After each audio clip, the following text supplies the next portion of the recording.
Hello, Chris. Thank you so much for being here today. Happy Thank you. Wednesday. Thank you. Yes, welcome to Illuminate and Create. Yes, so you are a healer and a Yes. teacher and an Yes. embodiment coach. So why is that you do what you do? Well, I mean, I guess for me, it really, I've always wanted to help people. Well, I shouldn't say always. I had a serious car accident at 13, and it was really at that point, having gone through that and almost dying, I really realized, or at least there's something awakened with me that I wanted to help people. And, that wasn't really a conscious thing. I think people around me had said that they noticed that, but it wasn't until like I was an adult that I realized, but I was in search of wanting to help people. Um, and and so it led me on a journey to discover what I do now, really. Yeah. Mhm. So you were 13 years old when you had the car accident. Yeah. Yeah. So Yes. yeah, I was just regular weekend. I was going to my grandmother's cottage. My parents were actually celebrating their wedding anniversary, so it was just me, my sister, my grandmother, and she fell asleep at the wheel, and we hit a rock cut. And yeah, and actually, out of the three of us, I looked probably the best out of everybody, but ended up being the worst. I'd cut my seatbelt. I had fallen asleep, and my seatbelt had been I'd slouched a little bit, and my seatbelt ended up tearing my bowels, and I was bleeding internally. And that led to some difficulties. I didn't know what was going on, and so I had some surgery, and and it really actually was not really. I didn't get really quality care in the hospital. My doctor really wasn't really listening to Mhm. really what was going on. Some of the nurses at the time were very afraid of the doctors. So they didn't really speak up. But several nurses came up to my mom and says, "You need to do something, like switch doctors." And my parents were like, "What do I do?" And it wasn't until I think a nun came up to my mom and said, "Look, we're really worried about your son. You need to get a second opinion." And so they fired the doctor, and another doctor came and said, "Oh, we got to do this." And boom, I started to get better after that point. But they were said like Mhm. it was critical, like I was near death. And I mean, at the time, I didn't know this was happening. Yeah. It wasn't until like an adult, my mom was telling me the story about really what was going on. Mhm. Yes, well, I'm glad that, Yeah. that people spoke up and was listened to. And like you say, it Right. was a little bit later on when you realized that in that experience, that awakening that you Yeah. had as an adult. Yes. So, how do you help people? Well, really, um, several different ways, really. I currently, like part of like prior to COVID, I worked on people locally. So people would come with me with various issues from, back pain to constipation, headaches, even I've had more serious issues from, multiple sclerosis clients, Parkinson's, all sorts of things. And, they come to me to help them however I can help them. And really what I do is was just help the body restore as much balance as we can. We raise their energy to allow them to heal as much as their body is willing or capable of healing. And I also do things at a distance. So, people, and it's kind of like a meditation. I get into a meditative state and I tune into their energy. And, they're also in I get them in a meditative state. So they just, as long as they sit, relax, and I can tap into their energy and balance their energy from afar. So I've had clients from as far as I've had clients in Europe, obviously, and in the States. I've had clients in Mexico, all places, all sorts of Mhm. different places. Caribbean, because I've Yes. had Yeah. uh, Trinidad and Tobago clients. Yeah, I've had people from all over. So yeah, Mhm. but today it's more like you talked about being an embodiment coach, and this is where I get. It could be in a group setting or one-on-one where I get people to help them heal themselves. I kind of COVID was a gift for me in the sense that I wanted people to take more responsibility for their health. For me, it was like, Chris, I'm broken, fix me. And, that was great. But, I felt this calling of like, I was working on myself and, I went through my own healing journey and, in all different aspects from health to, relationships to money. And so I was seeing these improvements in myself and, I wanted to share this gift with other people, but I didn't really know how to transition this. And then COVID came and it was really just an opportunity for me to take this online. And so now I can help people again all over, but it's all on video. And I help and I teach people how to heal themselves by bringing their minds and their bodies together. There's been such a disconnect with, television, video games, and work and drugs and alcohol. It takes us out of our bodies and it's stuck in our heads. And we're Mhm. constantly in our heads and not in our bodies. And a lot of our issues are related to our bodies. And, a lot of this, people say, well, what are you talking about? But if you ever worry about somebody or you're angry or, you know, uh, you know, there's some grief, you actually feel that in your body. You have stress at work. Here's a simple one. You feel that. Maybe you get neck tension or headaches or neck pain or back tightness. These are common symptoms of a, something happening, stress, mean emotional, physically affecting us. But this is, you know, stuff from our past stuff, and so I help people be mindful of that and getting them into to recognize, okay, I feel it in my body, and I help people and guide people on how to clear that now, because it's really just trapped emotion. And once you let go of that, the emotion disappears, and all of a sudden people are now calm, relaxed, they let go of that trigger. So a lot of therapies today is that they talk about it and that's great, but they don't feel it.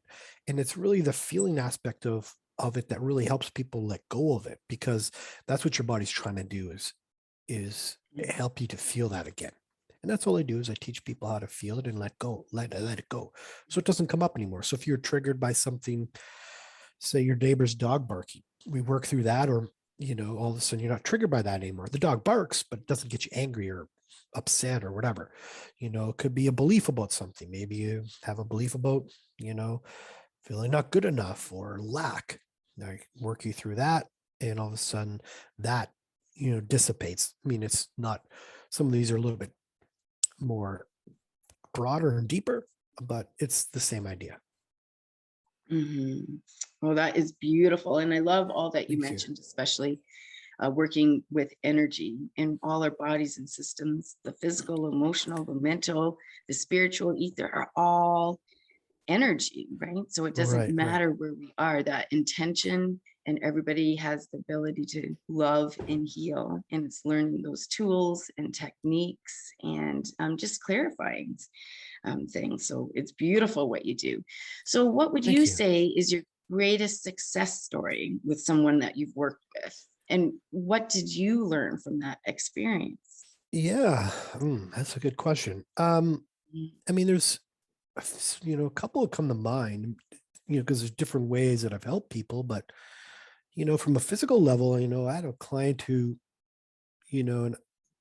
who came to me for back pain, and he ended up actually like pooping out a tumor, and he never, and the craziest thing is like, he never, his back pain, he came, did his back pain ever go away? This is some time ago, and I don't know if his back pain ever went away, because he lived far and he was coming pretty far, and he was amazed that he pooped out this tumor. And I don't want to promise that for people, Mhm. but that was a really remarkable story. And whether his back pain went away or not, that's not really what the universe sent him to me for, right? Mhm.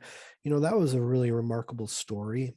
And as far as embodiment work, I had a client who was abused as a child, and she's been through therapy, and she thought that was resolved. It was a family member had abused her sexually, and but for whatever reason, she really couldn't like sustain a relationship, in like a healthy relationship.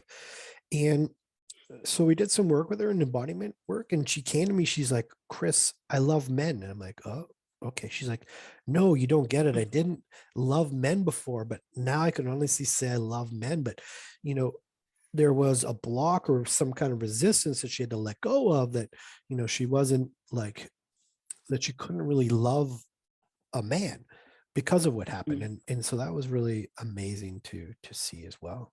Like the joy in her Yes. face again.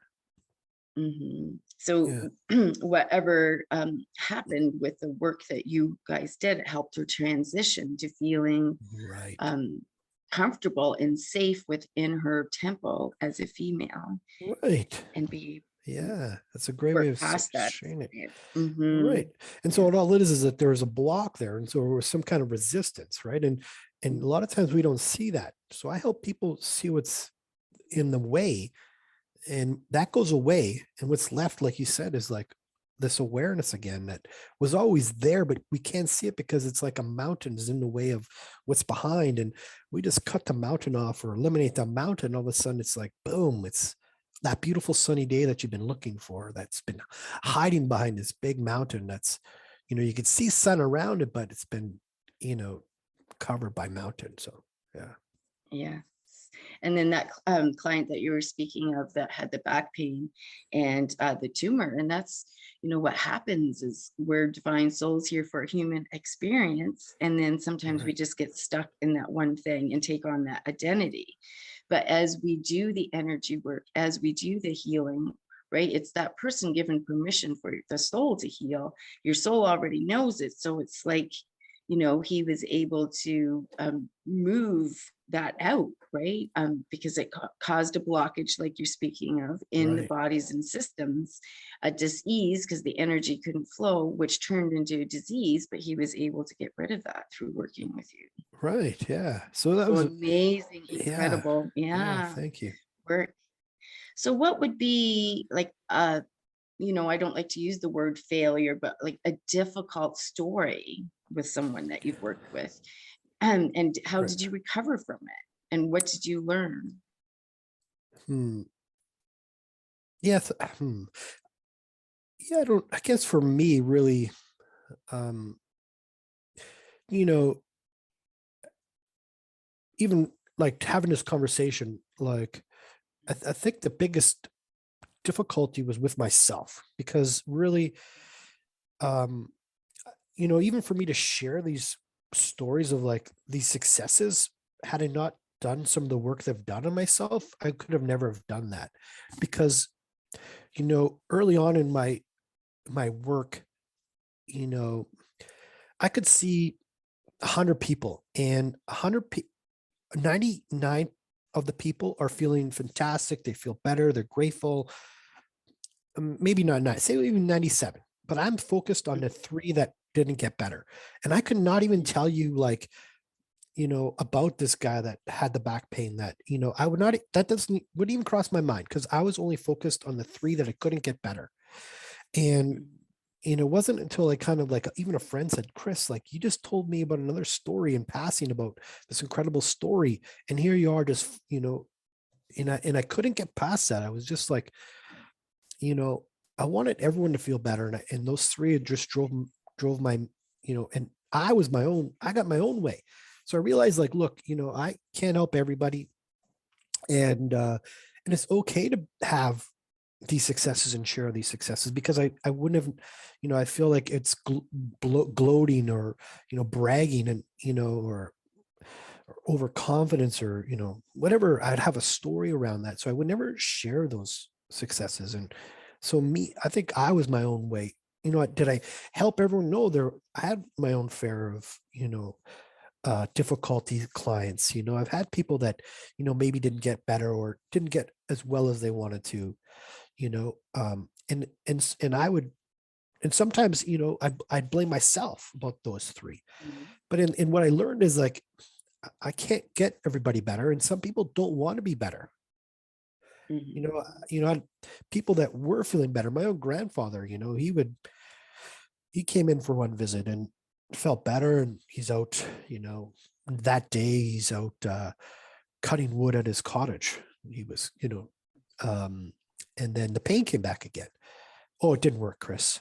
I'm like, well, Mhm. Grandpa, you gotta take it easy. Like I said, well, I was feeling so good. I had to, so I said, so he came in one more time, maybe a few weeks later, and then he felt good for, I don't know, maybe a week or whatever. And then he started doing something again at his cottage and the pain came back. Oh, it doesn't work.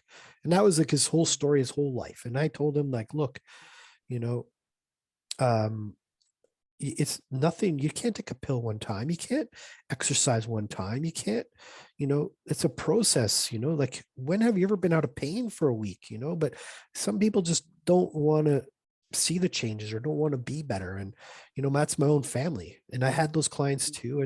And some people I had that didn't want to get better or I Mhm. couldn't fix, so, um, and it's grateful that I am creating, um, another change for me because I kept staying in my own little bubble that I'm creating a network of people that look, if I can't help them, maybe somebody else that I work with can, and and I share that, which I wouldn't have done in the past because so focused in my own little world. Mhm. So Yes, and I that's was the gonna, yeah, that's the thing too, right? Like everybody has like deeper levels, different dimensions of themselves from before, and we can get it caught up in that only physical body, our conditions self right, that is like not even our programming or old programming, and we can just bounce back into that. Um, right, so yes, there's people that we all can work with, and they'll see results, but it is that individual that has to do a lot of the work, right? And like you right, say, it's the mind, it's the soul, it's the body, it's a combination right. of a lot of different things. So what are you currently working on that is most like exciting and inspirational to you? What am I? Yeah, I mean, obviously, like, this embodiment work is newer as far as online, so that's exciting. And you know yeah, that's really, yeah, what I do is fun, so I can't really, there's nothing necessarily exciting. I am putting maybe a program together and writing a book, and those are some exciting things, that a book to help people, to teach people how to heal, and a package with that as well, as far as like a program that kind of goes with the book. So those are some things that I'm working on. Yeah. Yeah, yeah, and There's that so many all things I takes never time. thought about it. Yeah. It takes time. Mhm. Yeah. Yes, and creativity and stuff that you're passionate about and stuff that you've Right. healed within yourself and experienced from other people. And that's the thing with we have the ability, we're expansive souls to love and heal. That's why we're here. But it's continuing to move forward, right? Because if there Yeah. wasn't more to love and heal, we would be complete and not here on the physical realm. So if you're to go back in time before you got into doing this work, and were to like start all over again from scratch, what would you know now that would be like, say, three most valuable pieces of advice you would give to yourself? Hmm. Yeah. I don't know. I mean, I think everything happens for a reason. Um, I think, Yeah. what would I do differently? I think, you know, there was a time where I kind of just took a break, or there was a point in my life where I just thought, like, you know, I mean, for lack of better words, I knew everything about spiritual. I just knew it. I thought, I had this awareness, like, oh yeah, just like what else? But there was all this stuff behind the scenes that I didn't know that I didn't know, and I wish I would have reached out for help. That would be one of my valuable things. I think, whether it's just that man in me, or that I could do it myself, or that I don't need help. I think if that would be the one, at least one thing that I'd really look at. If I could do it again, I would have really looked at asking for help sooner, reached Mhm. out to people sooner, not trying to be this lone wolf. Yeah. And that would have been probably like uh the one and number one, and probably the only thing that I would, if I could do something different, is ask for help earlier, especially when you feel like you know it, or you're at a point where, like, I know everything. Well, then you just know you don't know everything, Mhm. and that was like, um ended up being a breakdown of my marriage, and that was like a whole new thing that opened up. But had I known at the time, like I don't know everything, or I should ask for something because somebody knows something that I don't know. And I think that, a lot of people get stuck at like, asking for help is hard, or they want to do this on their own, Yes. and I've got friends the same, whether it's in business, they want to make the mistakes in business. And I'm like, well, why? Like, there's so many people that have already done it. So Mhm. that would be it, is asking for help sooner. Yeah. Yeah. Yeah. And I wouldn't have went through some Yeah. of the And struggles that I went through. And sure, I'm grateful for where it is brought me. But mhm. had I asked for help sooner, I could have been where I am, and even, still in a fantastically fabulous marriage, and still be, whatever, who knows. And I'm Yeah. grateful for where I am, but, I'm just saying that sometimes, reaching out for that help sooner. hmm Yep. Yeah. And we can do, everybody can do whatever work they're doing and stuff. And we've been conditioned to think, maybe possibly there, if we have that confirmation outside of ourselves, or we need a mentor, or we need a teacher, that could be like a weakness, but it's growing forward. It's constantly being in Right. that flow of things. And as we develop and we learn that, then and it's all divine timing, right? We're always exactly where we need to be, as long Right. as we don't get in that And, comfort zone, right? and, So, and it's not just that, it's like, for me, at least, it was like, even the financial point, it's just like, oh, I don't want to spend the money. Like, am I going to get yeah. something from that? And most people, like, whether it's their health, or in my case, in my relationship, I didn't want to pay for anything until, like, all of a sudden, in my health, even too, it's like all of a sudden, like, now I'm in this point of being sick. I'm like, now I'm starting to, get help, pay money for my own health. And because I'm like, I'm this healer, I can help myself. And I couldn't, Mhm. and it wasn't Yeah. to a point where I'm on the brink of, like, I had needing a kidney transplant. I mean, I'm in this point where, like, I need to get help. So I'm paying money, I'm seeing other healers, I'm getting acupuncture, I'm doing all these things now, but it's too late. I mean, I should have stepped out and got help sooner. In that case, my marriages was falling apart. It wasn't until it was already kind of apart, a collapse, that I reached out and got a coach, and a men's coach and a relationship coach, and I'm just like most people out there. So, I wait till it's too Mhm. late. People come to me when Yeah. sometimes it's too late with their health. I'm like, well, Mhm. I never want to say it's too late, but, if they Mhm. would Yeah. have, simple thing is back pain. How long have you had it? Mhm. Oh, 3 months. And they've been a client for years. I'm like, why are you waiting that long to come back? Mhm.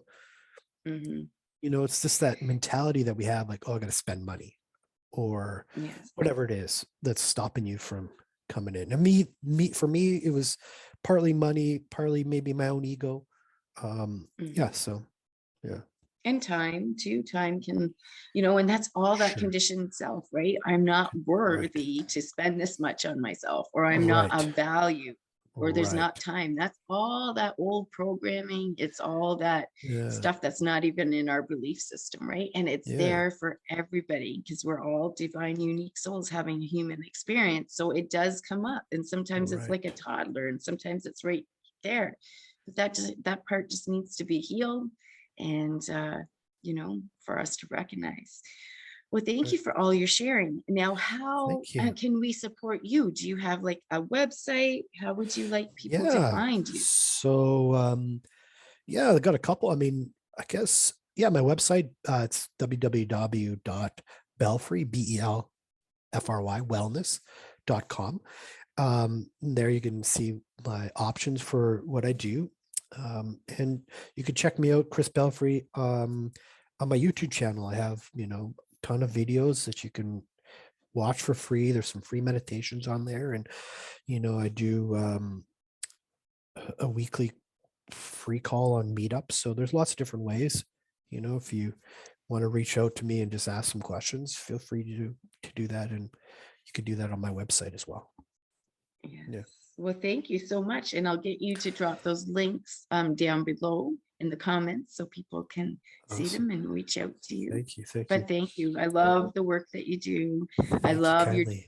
openness of sharing your journey. And Thank you kindly. Yes, everything that we share can help. We illuminate each other, right?